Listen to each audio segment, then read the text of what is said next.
Right, continuing. Government influence on the management of the national economy. Macroeconomics. How can the government step in and manage an economy which is underperforming?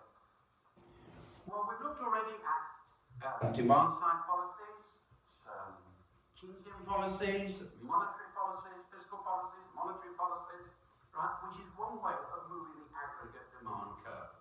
However, there are other methods that the governments use, sometimes simultaneously with demand-side policies, which are supply-side policies, which at a simple level is making the country more productive and creating a lot more work, right, and a lot more job opportunities, and a lot more products, and a higher standard of living, managed by the government. So in other words, the national economy gets bigger and it employs more people. Let's put that on a diagram first, before seeing the two different ways that the government might carry that out.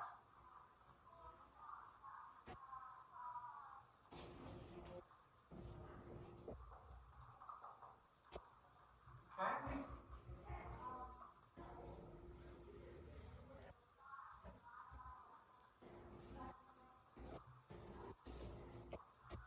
Let's say that the LRES, that the level that the country is capable of producing, is at Y1. Sorry, real GDP at Y1.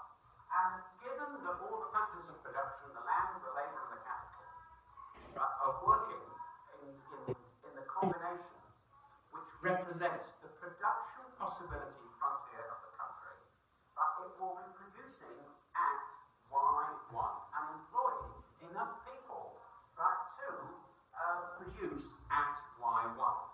Now this can actually be translated and represented by a production possibility frontier diagram. So in an extremely simple economy that, for example, produces two things. It produces eggs and it produces beef. Okay? Now cows don't produce eggs, so we'll have to say that it produces cream eggs. Right? Cream eggs, C-R-E-A-M, cream eggs, and it produces beef. Those are the two things that are produced by the country. Now, if this is the production possibilities frontier, EPF, right, that means that anywhere along this line, whether it's here, or whether it's there, or whether it's there, or whether it's there, any of those points, right, the country will be producing at Y1. Now, if it produces at this point, when I'm on the cream eggs axis, there won't be any resources to produce beef. If it produces at this point on the beef axis, there won't be any resources to be able to produce cream eggs. But anywhere along this line is the trade-off. And what is common to all these points, right, these unmarked points, is that any of those points, right, the government will be, the country rather, will be working at Y1, which will be the potential. Supply-side policies say like this. Let us assume that even if the country is producing on the PPF, and certainly if it might be producing at less than the PPF, right, it might take the view, say it's producing at E, which is below the PPF, the government might take the view that what we really need in this country is we need more activity, we need more industry. So what the government is trying to aim to do is to move the PPF to this. Okay? Let's join the dots together like this. PPF2. And that means that, represented on this diagram, the LRAS1, after the economy has expanded and produced more goods and services, will move from LRAS1 to LRAS2. Perhaps just to be able to balance the issue, we should change the colour of the line so that it will move in this direction. So that an extension of the PPF is actually represented, right, to PPF2. It means that the country, as long as it's operating on this line, will be producing at Y2. Now let's have a look and see what the benefits of this might be. Now, if this is the aggregate demand,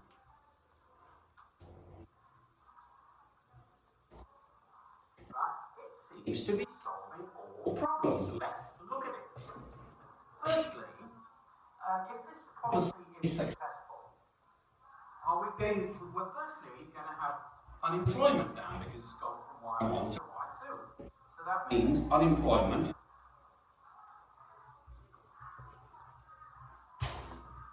down. Right, so that gives us a nice smiley.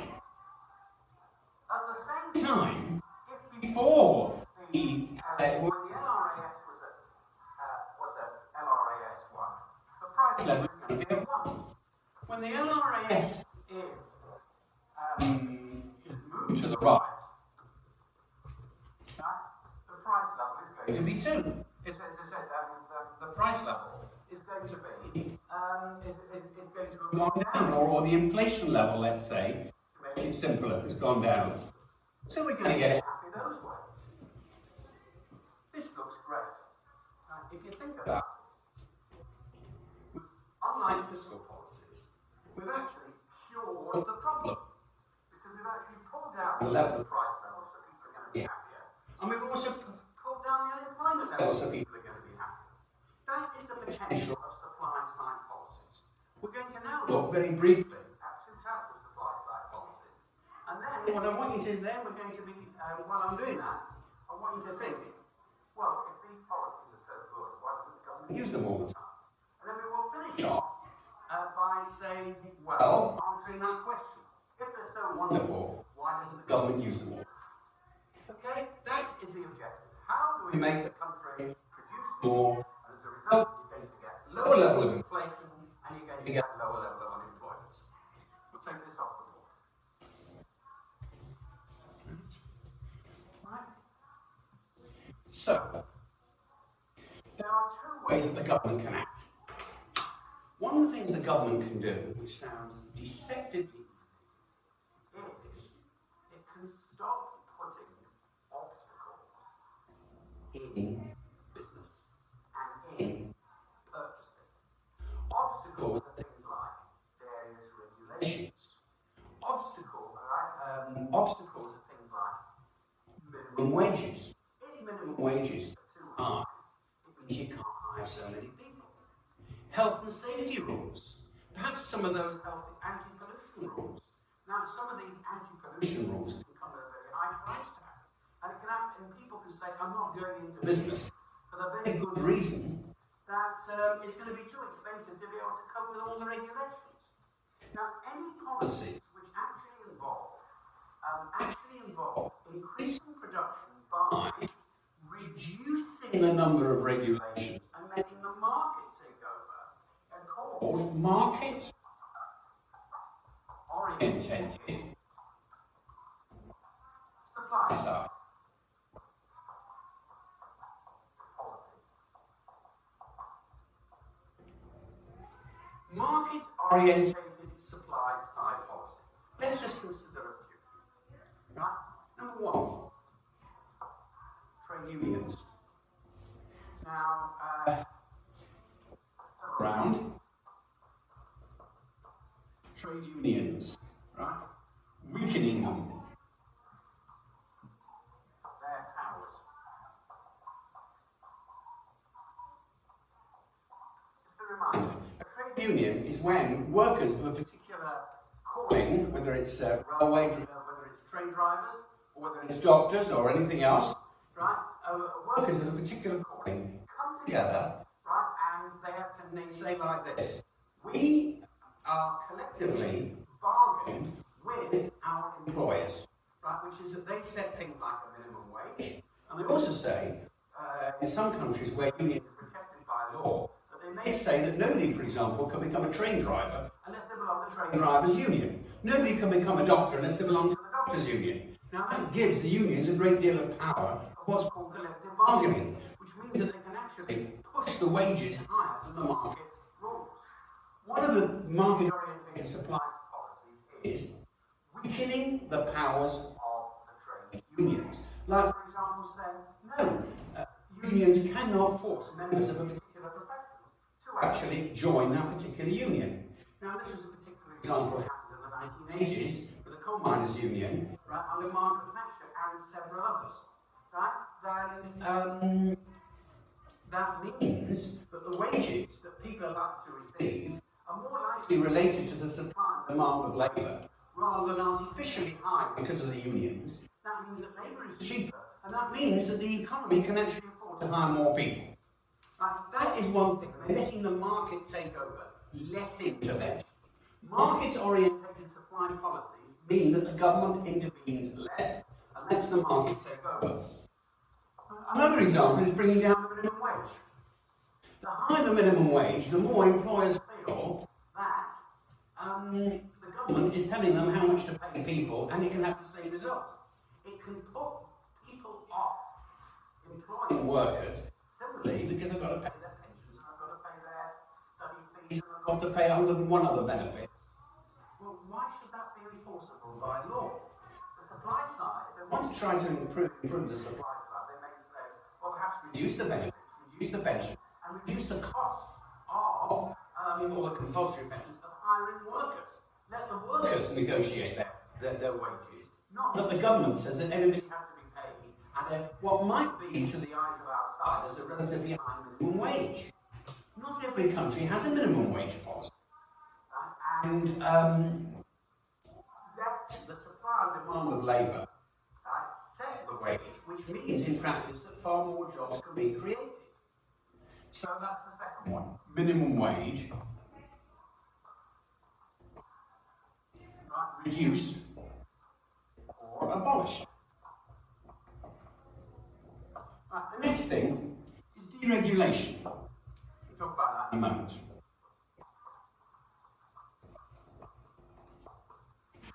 Deregulation of industry. Now, deregulation of industry works in the following way. I'll give you an example of the United Kingdom. If you live in the United Kingdom of the 1990s, right, before about 30 years ago, you would have found that the rail system was run by one company, British Rail. You would find that the bus system was run by one country, by one company, right, National Express. And so on. And other industries like basic things like steel and so on, not just in Britain, in other parts of the world, have been nationalised. Now, one of the problems about doing things nationally is that you're dependent on taxpayers' funds, and a lot of economists say that things work much better if they're in private hands, right, which is that they answer to the market, rather than they're constantly supported by the government. If an industry fails, if a firm fails, and it's a government firm, it can be propped up by the taxpayers' money. That is not a good policy, right, for being able to have cutting-edge businesses when they know that the government is going to support them if things go wrong. So in other words, there's likely to be more cutting-edge technology, right, if they deregulate the industry. There's going to be more research and development if they deregulate the industry. And there's also going to be a lot more people employed, because in a deregulated industry, there's also things like benefits, which is the second point, could well be employing more people who are actually having to work hard to be able to keep their jobs. They've got private standards rather than government standards. And private standards tend to be that if you're not up to your job, it's next. They're likely to have less protection. And this is true in many countries, where having a government job is often the guarantee of a job for life, even if the person is not as productive as he or she should be. So, deregulation of industry. A typical example is, but it can create problems, right? And the problems you should be aware of is, say for example, you want to go by bus. I'll give you the British example. In the old days, right, if you wanted to travel from Manchester to London by bus, right, you would have to use National Express. Right, today they've got a whole lot of different companies, and often you can have the person with the burden of choice of which company they want to actually travel with, because it is not legislated by law. Okay? As the one company has all the benefit. So these are market-orientated supply-side policies. What's the problem? Right, well, let's just look very, very briefly at a couple. A the problems with all these market-orientated policies are, it sounds very easy, less intervention, right? But let's, for example, the minimum wage gets abolished. People might say, I'd rather live on the social security. Why should I bother coming to work at all? I'm better off on the social. If, for example, the industry is deregulated, right, you can get nasty things like collusive oligopolies forming, which is that firms that actually deal in this particular product, they get together and they start fixing their prices on monopoly, using the monopoly principle, which is they produce just enough in order to be able to maximise their profits. That is an argument that belongs to HR. Right? That deregulation, that can be a result of deregulation. Another thing can be social, that the benefits that are actually given for workers, ethics, the lack of benefits that are given for workers, and the lack of health and safety that could result, and the pollution that could actually also result in those from practices that maximise profits, could have a large number of negative externalities, which they could do harm for a lot of people. We could be living in a more polluted environment. In that case, we all suffer. So therefore, market-orientated policies are not necessarily the panacea for all. Minimum wage reduced or minimum wage abolished could have completely the opposite effect. Instead of moving the LRAS to the right and getting more produced, you're going to get more people saying, I want to stay in bed, it's not worth me going to work. We will now move over to the other side, which is interventionist supply-side policies.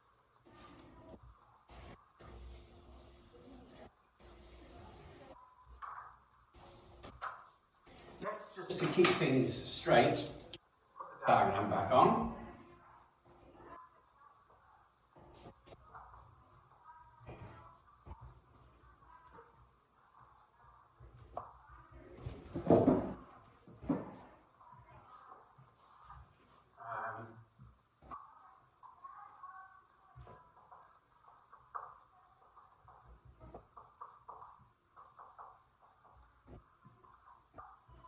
There we go, let's get back to the diagram. This is a very laudable means praiseworthy, a very praiseworthy aim.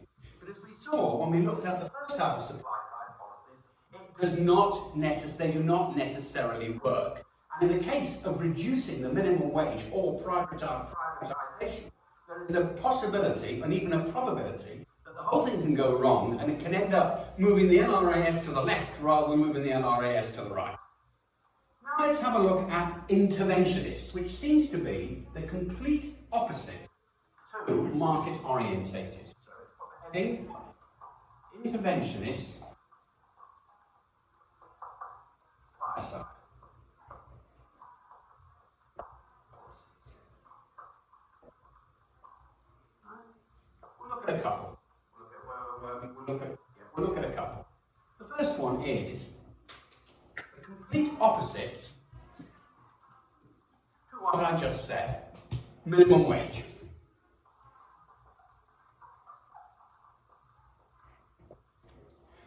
Minimum wage means that the government fix a wage above the market level. And they say that it's forbidden to be able to employ people right below that wage. The purpose, of course, means that more people will come out of the woodwork, the reverse argument, more people will come out of the woodwork and they will actually sign up to be able to work. Because if their minimum wage is higher, it's not worth people, it's not worth people saying, I just want to stay in bed and be at home. Right? The opportunity cost of not working is too high. So therefore, raise the minimum wage, which means you're going to get more people that are actually going to be involved in producing goods and services. Right? So that's one. It sounds the complete opposite, and it is the complete opposite. Whether it works or not, of course, could depend on the mood of the country and the particular culture and situation of the country. So minimum wage raise is one possibility. The second one is government investment. Investment, spending public money in retraining workers.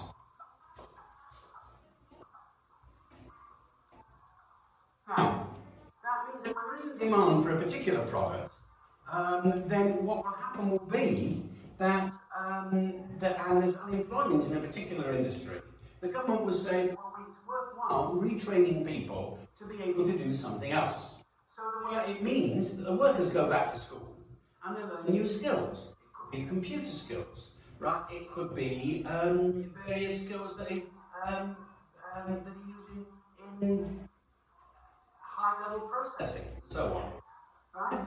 The trouble is, right, that it's all very well for the government to start investing money in training people, but often people that are trained don't take very timely, right, to have to learn new skills. For example, again, I'm going to use the UK example, the north of Britain, particularly areas where coal mining was very important. They've used many initiatives to try to retrain workers in light industries since the closure of coal and steel in Britain in the 1980s. These areas are now coming to third generation of employment. Sometimes they simply don't adapt to the skills, they're not good at the skills. In Liverpool, for example, after the docks closed in the 1960s and 70s, and there was a big surplus of dock workers, there was an attempt by the government through Ford to be able to retrain them for car workers. It didn't work because it turned out that dock workers didn't too easily re-adapt to be able to become car workers. So, taking those two policies, a minimum wage raise, a government investment in retraining workers, and also government grants, the three things is government grants or credit, government, I say support of new industries. You've got, for example, a great new plan, right, to open your latest app with employ a number of people. You show that, and the government, there are schemes by which the government can actually take the policy of saying, right, this is a good scheme. We might be able to give you a loan or even a grant to be able to support you. Why? Because it's going to be able to create jobs. What is the trouble is? For two things. And these are the two leading problems with all supply side policies. Firstly, nobody knows if they're going to work. Right? By having a minimum wage, it may not employ more people. It will do the reverse. Right? It might mean that people just decide that it's not worth employing people and finding more technology. That could exacerbate the problem moving to the left. The other problem is when it comes to government investment and retraining and opening new industries, these usually take years. They're not going to solve a problem here and now. And governments tend to be typically 4 or 5 years before the new elections, and they don't necessarily show results before the new elections. However, supply policies have been very, very effective, and as long as the economy is moving faster, right, then as long as economic development, right, is outstripping the population growth, then it is quite likely that, for example, America in the early 2000s, right, that the price level can actually, the inflation level can go down and the economy can increase, thus employing a lot more. That concludes our talk on supply side policies. Thank you very much, ladies and gentlemen.